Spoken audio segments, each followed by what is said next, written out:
महाराष्ट्रामध्ये हरित क्रांती यशस्वी करणारे स्वर्गीय वसंतराव नाईक हे होते आणि म्हणून त्यांच्या जयंतीचं औचित्य साधून महाराष्ट्रामध्ये कृषी दिन साजरा केला जातो, शेतकरी दिन साजरा केला जातो।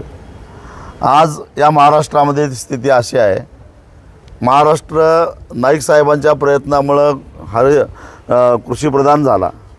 त्यांनी त्यांचं काम केलं, आजही त्यांचे उपकार शेतकरी विसरलेले नाहीत।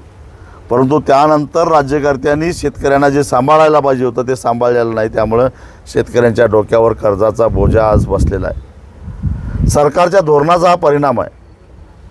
सरकारच्या आयात निर्यातीचं धोरण असेल किंवा रासायनिक खताच्या किमती नियंत्रित करण्यामध्ये सरकारला आलेलं अपयश असेल, डिझेलच्या किमती नियंत्रित करण्यामध्ये सरकारला आलेलं अपयश असेल, यामुळं एका बाजूला उत्पादन खर्च प्रचंड वाढला आणि दुसऱ्या बाजूला सरकारच्या या आयात निर्यातीच्या धोरणामुळे बाजारात मिळणारा दरही मिळाला नाही।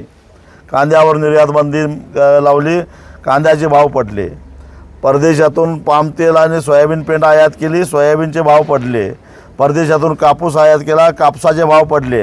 आता मका आयात करायला लागले, दूध भुकटे आयात करायला लागलेले आहेत। असं सगळ्याच पिकाचं वाटोळं सरकारच्या धोरणामुळे झालेलं आहे आणि त्यामुळे उत्पादन खर्चापेक्षा कमी किमतीमध्ये शेतीमाल विकल्यामुळं शेती करण्यासाठी काढलेलं कर्ज आहे ते कर्ज फेडणं शेतकऱ्याला अशक्य झालेलं आहे आणि त्यामुळे तो कर्जबाजारी झालेला आहे। शेतकऱ्यांच्या आत्महत्याचा टक्का आता वाढत चाललेला आहे। कृषीप्रधान असणाऱ्या महाराष्ट्रामध्ये देशामध्ये सर्वाधिक आत्महत्या होत आहेत। महिन्याला जवळपास 240 या प्रमाणात आत्महत्या होत आहे। त्याची शरम राज्यकर्त्यांना आली पाहिजे आणि म्हणून स्वर्गीय वसंतराव नाईक यांच्या समाधीस्थळावर त्यांचा आशीर्वाद घेऊन स्वाभिमानी शेतकरी संघटनेनं आजपासून वसंतराव नाईक शेतकरी कर्जमुक्ती आंदोलनाला सुरुवात केलेली आहे।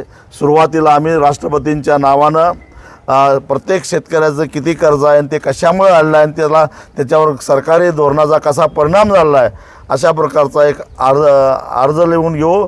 हे सगळे अर्ज संकलित केल्यानंतर राष्ट्रपतींना ते दिले जातीलच, पण दुसऱ्या टप्प्यामध्ये आम्ही या ग्रामीण भागामध्ये कुठल्याही गावामध्ये केंद्रीय अथवा राज्यातल्या मंत्र्याला येऊन देणार नाही, त्याच्या कार्यक्रमात घुसून त्याला जाब विचारणार। कारण या कर्जाचं सगळं पाप आणि त्याचं धनी कोण असेल तर ते केंद्र आणि राज्य सरकार आहे आणि ते आम्ही जोपर्यंत 7-12 कोरावणार नाही तोपर्यंत आम्ही गप्प बसणार नाही। एबीपी माझा, उघडा डोळे बघा नीट।